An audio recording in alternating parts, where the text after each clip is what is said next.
క్రీస్తునందు ప్రియమైన ప్రేమధార టీవీ వీక్షకులకు మన రక్షకుడైన యేసు క్రీస్తు అద్భుతమైన నామంలో శుభములు తెలియజేస్తూ నేటి కార్యక్రమానికి ప్రేమతో ఆహ్వానిస్తున్నాం. ప్రియులారా, నిర్గమకాండ ధ్యానాలను మనము ధ్యానిస్తూ ఉంటే దేవుని యొక్క గొప్పతనం ఏమిటో మనకు తెలుస్తుంది కదా. నేటి మన పాఠంలో మనము నిర్గమకాండము 13, 14 అధ్యాయాలను ధ్యానించుకోబోతున్నాం.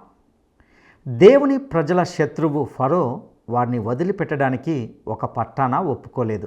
కానీ దేవుడు తన మహా తీర్పులు తెగుళ్లతో యావత్ ఐగుప్తు దేశాన్ని ఫరోను గద్దించి తీవ్రంగా శిక్షించి తన ప్రజలను ఐగుప్తు దేశంలో నుండి వెలుపలకి తీసుకుని వచ్చిన విధానాన్ని ఇందులో గమనిస్తాం. ఇవన్నీ జరిగాక దేవుడు మోషేతో మనుషులలోని పశువుల్లోని తొలిచూలులను తనకు ప్రతిష్ఠించబడాలని చెప్పాడు. ఒక చోటి నుండి మరొక చోటికి వారిని నడిపిస్తూ రాత్రి పగలు అగ్ని మేఘ స్తంభాలను వారికి తోడుగా ఉంచిన విధానాన్ని మనము ఇందులో తెలుసుకుంటాం. ముఖ్యంగా దేవుడు తన అంతిమ తీర్పు ద్వారా ఐగుప్తీయులకు చేసిన కార్యము చరిత్రలోనే ఒక గొప్ప సంఘటనగా మిగిలిపోయే ఎర్ర సముద్ర ఘట్టాన్ని నేటి పాఠంలో మనం నేర్చుకోబోతున్నాం. ఈ అద్భుతమైన సంఘటన మన ఆధ్యాత్మిక జీవితాలకు నేర్పించే గొప్ప సత్యాలను నేటి పాఠంలో తెలుసుకుందామా? ప్రియ శ్రోతలు, నిర్గమకాండం 13వ అధ్యాయం సారాంశం వినండి. యెహోవా అన్నాడు, మోషే, ఇశ్రాయేలు జాతిలో తొలిచూలు పశువుల యొక్క తొలిచూలు ప్రథమ సంతతి నాదే, దానిని నాకు ప్రతిష్ఠించాలి అన్నాడు. అప్పుడు మోషే ప్రజలతో అన్నాడు, మీ విమోచన దినమును జ్ఞాపకం చేసుకోండి. మిమ్మును విమోచించిన వాడు యెహోవా. ఇది అబీబు నెల. ఈ రోజే మీరు బయలుదేరి వచ్చారు. ఈ రోజును జ్ఞాపకం ఉంచుకొనండి. పులిసినది ఏదీ తినవద్దు. దేవుడు మిమ్మును పాలుతేనెలు ప్రవహించే దేశానికి రప్పించాడు. అబీబు నెలలో 7 రోజులు పులియని రొట్టెలు తినాలి. పులిసినది ఏదీ ఉండకూడదు, కనపడకూడదు. నీ కుమారునికి ఈ సంగతి వివరించి చెప్పాలి. యెహోవా ధర్మశాస్త్రం నీ నోట ఉండాలి. ఇది నీ చేతి మీద నీకు సూచనగా, కన్నుల మధ్య జ్ఞాపకార్థంగా ఉండాలి. ప్రతి తొలిచూలు పిల్లను, పశు సంతతిలో ప్రతి తొలి పిల్లను యెహోవాకు ప్రతిష్ఠించాలి. మగ సంతానము యెహోవాదే. గాడిద తొలి పిల్లను వెల ఇచ్చి విడిపించి దానికి మారుగా గొర్రె పిల్లను ప్రతిష్ఠించాలి. అలా దానిని విడిపించని ఎడల దాని మెడను విరగదీయాలి. నీ కుమారులలో తొలిచూలు అయిన ప్రతి మగవానిని వెల ఇచ్చి విడిపించాలి. ఇదేమిటి అని నీ కుమారుడు నిన్నడిగితే నీవు చెప్పాలి, యెహోవా ఈజిప్టు దాస్యము నుండి మనలను బయటకు రప్పించినవాడు. ఫరో తన మనస్సును కఠినపరుచుకొని మనలను పోనీయలేదు. అప్పుడు దేశమంతటా తొలి సంతానాన్ని సంహరించాడు. అందుకే నేను నా కుమారులలో ప్రతి తొలి సంతానమును వెల ఇచ్చి విడిపిస్తున్నాను. ఆ సంగతి నీ చేతి మీద సూచనగా, నీ కన్నుల మధ్య లలాట పత్రికగా ఉండాలి. ఫరో ప్రజలను పోనిచ్చాడు. ఫిలిష్తీయుల దేశము సమీపమే అయినా దేవుడు ఆ మార్గమున నడిపించలేదు. ప్రజలు యుద్ధానికి భయపడి ఈజిప్టుకు తిరుగుతారేమో అని దేవుడు ప్రజలను చుట్టుదారి అయిన ఎర్ర సముద్రపు అరణ్య మార్గమున నడిపించాడు. ఇశ్రాయేలీయులు యుద్ధ సన్నద్ధులై ఈజిప్టు నుండి వచ్చారు. మోషే యోసేపు ఎముకలను తీసుకొని వచ్చాడు. యోసేపు అలా ఇశ్రాయేలీయుల చేత రూఢిగా ప్రమాణము చేయించుకున్నాడు. వారు పగలు రాత్రి ప్రయాణం చేశారు. సుక్కోతు నుండి ప్రయాణమై అరణ్యములో ఉన్న ఏతాములో దిగారు. వారు పగలు రాత్రి ప్రయాణము చేయడానికి, యెహోవా త్రోవలో వారిని నడిపించడానికి పగటివేళ మేఘస్తంభముగా, రాత్రివేళ అగ్నిస్తంభముగా ఉండి వారికి ముందుగా నడిచాడు.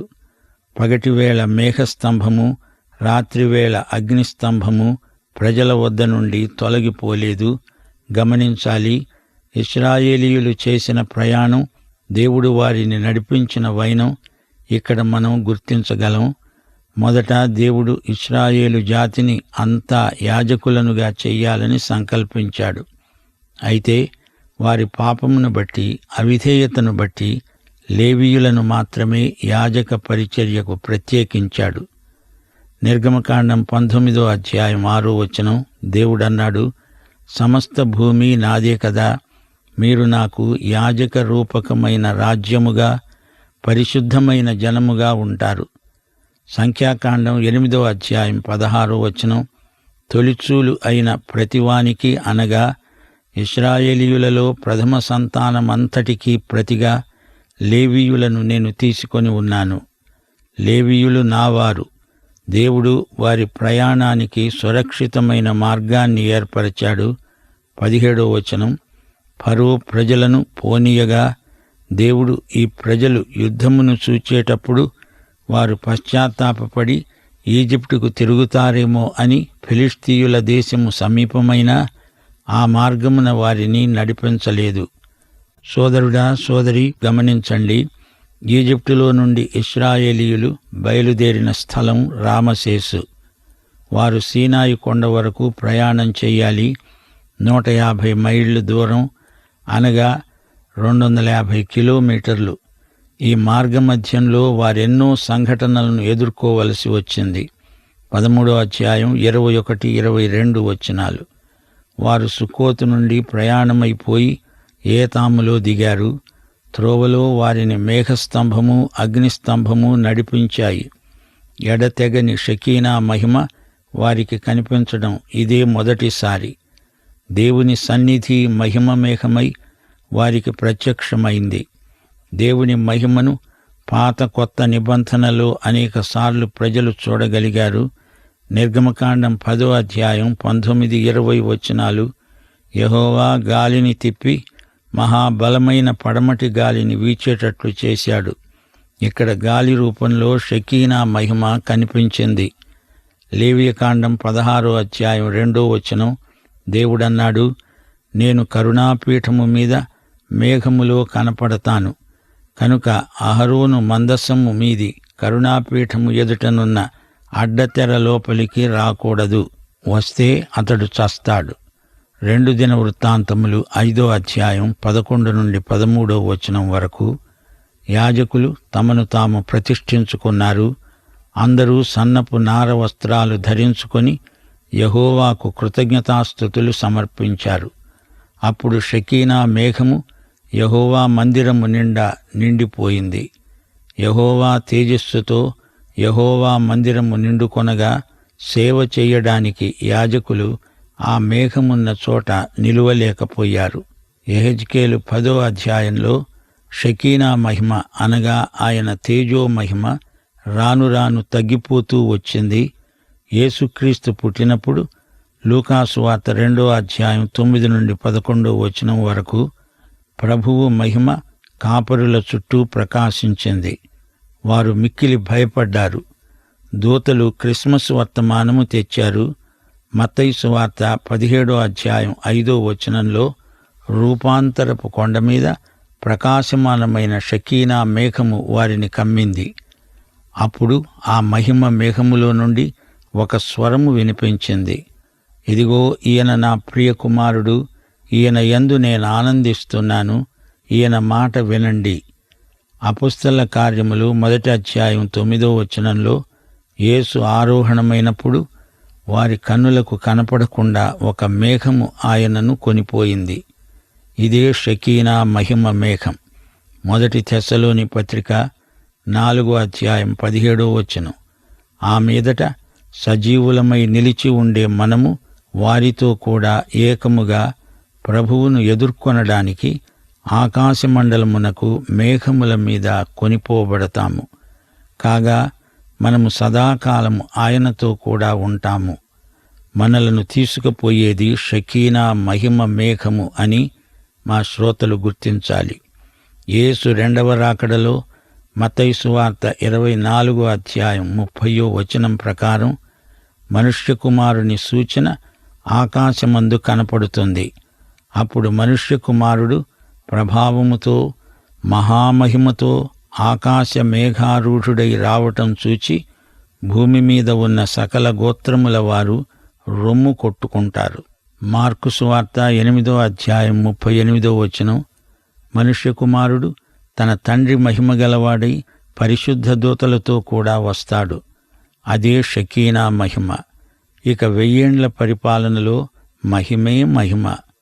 యెషయా గ్రంథం 4వ అధ్యాయం 5వ వచనం, సీయోను కొండలోని ప్రతి నివాస స్థలము మీద, దాని ఉత్సవ సంఘముల మీద పగలు మేఘధూమములను, రాత్రి అగ్నిజ్వాలా ప్రకాశమును యెహోవా కలుగజేస్తాడు.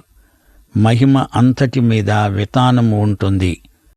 సోదరుడా, సోదరి, ఇప్పుడు మనం 14వ అధ్యాయంలోకి వస్తున్నాం. యెహోవా మోషేతో అన్నాడు, నీవు వారితో చెప్పు, ఇశ్రాయేలీయులు మిగ్దోలుకు సముద్రానికి మధ్యన బయల్సెఫోను ఎదట దిగాలి. సముద్రమునొద్ద వారు దిగాలి. ఫరో అనుకుంటాడు, ఇశ్రాయేలీయులు ఈ దేశములో చిక్కుబడి ఉన్నారు, అరణ్యము వారిని మూసివేసింది. నేను ఫరో హృదయాన్ని కఠినపరుస్తాను, అతడు వారిని తరుముతాడు. నేను ఫరో వలన, అతని సమస్త సేనల వలన మహిమ తెచ్చుకుంటాను.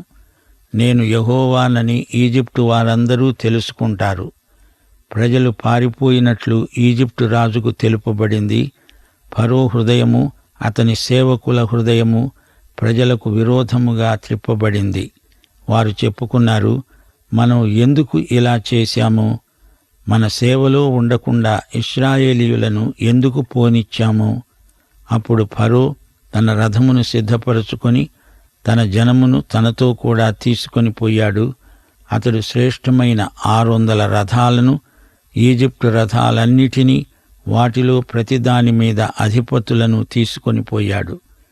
యెహోవా ఫరో హృదయాన్ని కఠినపరిచాడు.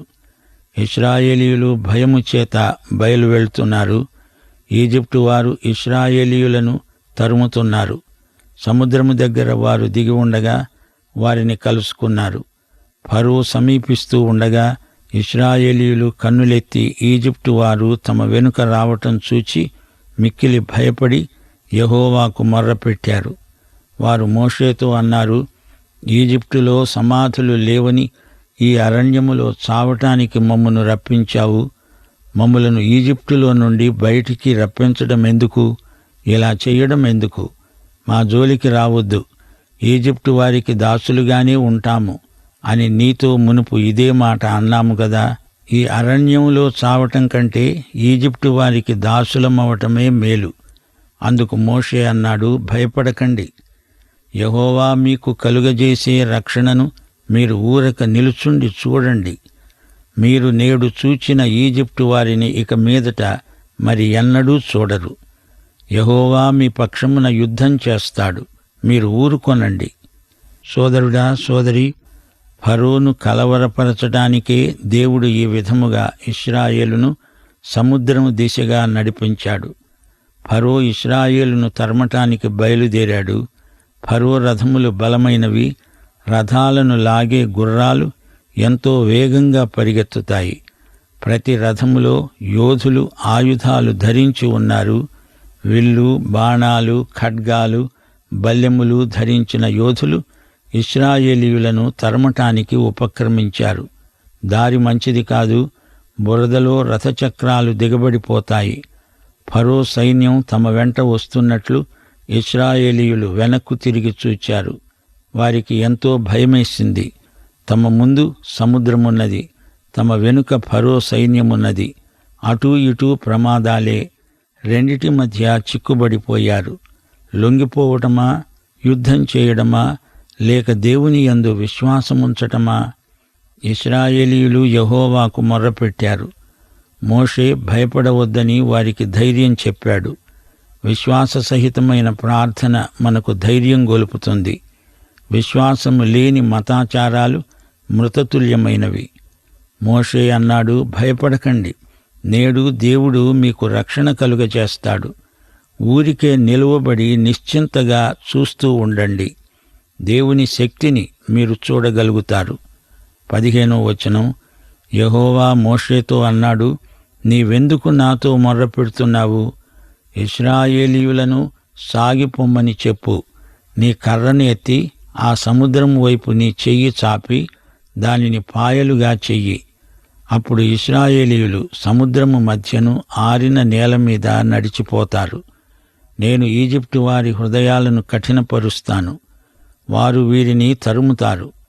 ఫరో ద్వారా, అతని సర్వసైన్యము ద్వారా నాకు మహిమ తెచ్చుకుంటాను. అప్పుడు నేనే యెహోవానని ఈజిప్టు వారు తెలుసుకుంటారు. అప్పుడు ఇశ్రాయేలీయులకు ముందుగా నడిచిన దేవదూత వారి వెనుకకు పోయి వారిని వెంబడించాడు. మేఘస్తంభము వారి వెనుక నిలిచి ఉంది. అది ఉభయ సైన్యాలకు మధ్య నిలిచింది. అది మేఘము గనుక వారికి చీకటి కలిగించింది గాని రాత్రి అది వీరికి వెలుగిచ్చింది. గనుక ఆ రాత్రి అంతా ఈజిప్టు వారి సేన ఇశ్రాయేలీయులను సమీపించలేదు. మోషే సముద్రము వైపు చెయ్యి చాపాడు. యెహోవా ఆ రాత్రి అంతా బలమైన తూర్పు గాలిచేత సముద్రమును తొలగించి దానిని ఆరిన నేలగా చేశాడు. నీళ్లు విభజించబడగా ఇశ్రాయేలీయులు సముద్రము మధ్యన ఆరిన నేల మీద నడిచిపోయారు. ఆ నీరు వారి కుడి ఎడమ ప్రక్కలను వారికి గోడవలె ఉన్నది. ఫరో సైన్యం ఇశ్రాయేలీయులను తరుముతూ సముద్రం మధ్యకు చేరారు. అయితే వేకువజామున యెహోవా అగ్నిమేఘమయమైన స్తంభము నుండి ఈజిప్టు దండు వైపు చూచి దానిని కలవరపరిచాడు. వారి రథచక్రాలు ఊడిపడేటట్లు చేశాడు. వారు బహు కష్టముతో రథాలు తోలుతున్నారు. అప్పుడు ఈజిప్టు వారు చెప్పుకున్నారు, ఇశ్రాయేలీయుల ఎదుట నుండి పారిపోదాము రండి. యెహోవా వారి పక్షమున మనతో యుద్ధం చేస్తున్నాడు. ప్రియశ్రోతలు, దేవదూత ఇశ్రాయేలీయులను వెంబడించినట్లు చెప్పబడింది. మేఘము, అగ్ని ఇశ్రాయేలీయులను నడిపించడం గొప్ప విశేషం. కాపుదల నిశ్చయత ఇశ్రాయేలీయులకు దేవుడు కలుగచేస్తూనే ఉన్నాడు. 21వ వచనం, యెహోవా సమస్త ప్రకృతిని, సముద్రాన్ని శాసించగలడు. తూర్పుగాలి వీచింది, సముద్రము మధ్య ఆరిన నేల ఏర్పడింది. పంచభూతములను యెహోవా తన అదుపులో ఉంచుకున్నాడని ఈజిప్టు వారు తెలుసుకోవాలని దేవుని ఉద్దేశ్యం. వేకువజామున ఈజిప్టు సైన్యంలో కలవరం బయలుదేరింది. వేకువజాము అనగా యూదుల కాల నిర్ణయం ప్రకారం రాత్రి, మధ్యరాత్రి, కోడికూత సమయం, ఉదయం అని 4 జాములుగా లెక్కిస్తారు. నిర్గమకాండం 14వ అధ్యాయం 26వ వచనం నుండి యెహోవా మోషేతో అన్నాడు, నీ చెయ్యి చాపు, ఈజిప్టు వారి రథముల మీదికి, వారి రౌతుల మీదికి సముద్రం పొర్లి రావాలి. మోషే సముద్రము మీద తన చెయ్యి చాపగా పొద్దు పొడిచినప్పుడు సముద్రం అధిక జలముతో తిరిగి పొర్లింది. గనుక ఈజిప్టు వారు అది చూచి వెనుకకు పారిపోయారు. అప్పుడు యెహోవా సముద్రము మధ్యలో ఈజిప్టు వారిని నాశనం చేశాడు. నీళ్లు తిరిగి వచ్చి రథములను, రౌతులను, వారి వెనుక సముద్రములోనికి వచ్చిన ఫరో యొక్క సర్వసేనను కప్పివేశాయి.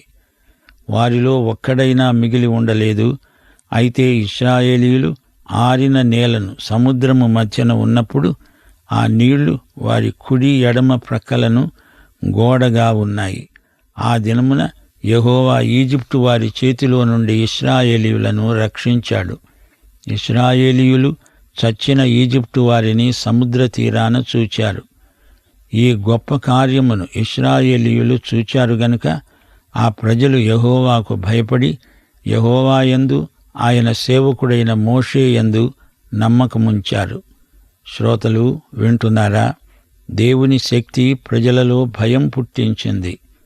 దానికి ఫలితంగా ప్రజలు దేవుని యందు విశ్వాసముంచారు, దేవునికి విధేయులయ్యారు.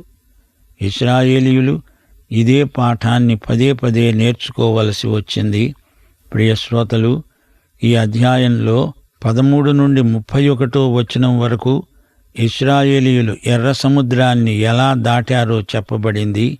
ఫరో ఇశ్రాయేలీయులను తరిమాడు. ఏతాము నుండి పీహహీరోతు వరకు ఇశ్రాయేలీయులు ప్రయాణం చేశారు.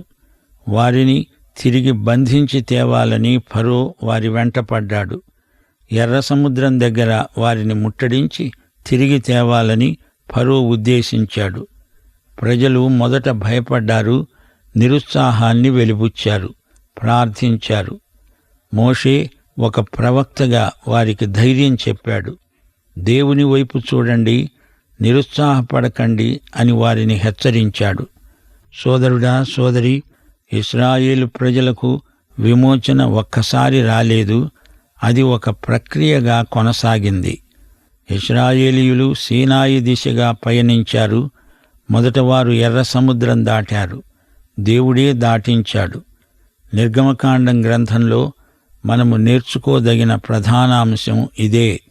దేవుని నిబంధన సంబంధమందు నిలిచి ఉన్న ప్రజలను దేవుడు కాపాడతాడు, ఆశీర్వదిస్తాడు. నిబంధనను బట్టి ఆయన వారి దేవుడు, వారు ఆయన ప్రజలు. దేవుని విమోచన ప్రజల విధేయతను బట్టి అర్థవంతమవుతుంది. పస్కా పండుగలో వారి విమోచన యాత్ర మొదలైంది. మోషే క్రీస్తుకు ముందు గుర్తు, క్రీస్తు మన విమోచకుడు. పాఠం ఇంతటితో సమాప్తం. ప్రభు అయిన యేసుక్రీస్తు వారి కృప, తండ్రి అయిన దేవుని ప్రేమ, పరిశుద్ధాత్మ యొక్క అన్యోన్య సహవాసము మనకందరికీ నిత్యత్వము పర్యంతము తోడై ఉండునుగాక. ఆమేన్. ప్రియులారా, ఇంతవరకు విన్న సందేశం ద్వారా మనము ఎన్నో విలువైన ఆధ్యాత్మిక సత్యాలను నేర్చుకుని ఉన్నాం. మోషే తన ప్రజలకు వారు ఐగుప్తుల నుండి బయటికి వచ్చిన అబీబు నెల ప్రాముఖ్యతను గురించి వివరించి, పులిసినది ఏదీ కూడా తినవద్దని ఆజ్ఞాపించాడు. పులిసినదేది ఉండొద్దు, కనీసం కనపడకూడదని వారికి చెప్పబడింది. ఇశ్రాయేలు ప్రజలందరి పట్ల దేవునికి గల ఉద్దేశాన్ని గూర్చి విన్నాం. అయితే జ్యేష్ఠ సంతతి అంతటికీ బదులుగా లేవీలను దేవుడు ప్రత్యేకించుకున్నాడని విన్నాం. మొట్టమొదటిసారి దేవుని మహిమ వారికి ప్రత్యక్షమైంది. షకీనా మహిమ వివరాలను చాలా తేటగా విన్నాం. వారికి ఎర్ర సముద్రం ఎదురైంది. ఫరో మరింతగా కఠినపరచబడ్డాడు. దేవుడు తనను తాను ఐగుప్తులకు కనపరుచుకున్నాడు. ఇశ్రాయేలీలు కూడా మరోసారి తమ దేవుని శక్తిని గ్రహించారు. దేవుని శక్తిని బట్టి ప్రజలు దేవుని పట్ల నమ్మకం తెచ్చుకున్నారు. దేవుని విమోచన ప్రక్రియ వారిలో క్రమంగా కొనసాగింది. ప్రియ సహోదరుడా, సహోదరి, ఐగుప్తు దాసత్వం నుండి దేవుడు అద్భుత రీతిగా తన ప్రజలను బయటకు తీసుకువచ్చినట్లే ఆధ్యాత్మికంగా మనము సైతాను కబంధ హస్తాలో బందీలుగా ఉన్నప్పుడు దేవుడు క్రీస్తు యేసు ద్వారా మనకు విడుదల కలగజేశాడని మనము గ్రహించవలసి ఉన్నది. కేవలము యేసును నమ్మి ఆయన యందు విశ్వాసం ఉంచడం ద్వారా మాత్రమే మనకు పాపము నుండి, పాప శక్తి నుండి విడుదల, విమోచన దొరుకుతుంది. ఇది సత్యం. ఈ సత్యము మీ జీవితాలకు అన్వయించుకొని స్వేచ్ఛను అనుభవిస్తూ క్రీస్తులో ఆనందించగలరని భావిస్తున్నాం. అటి కృపను దేవుడు మీకు దయచేయునుగాక. దైవాశీస్సులు.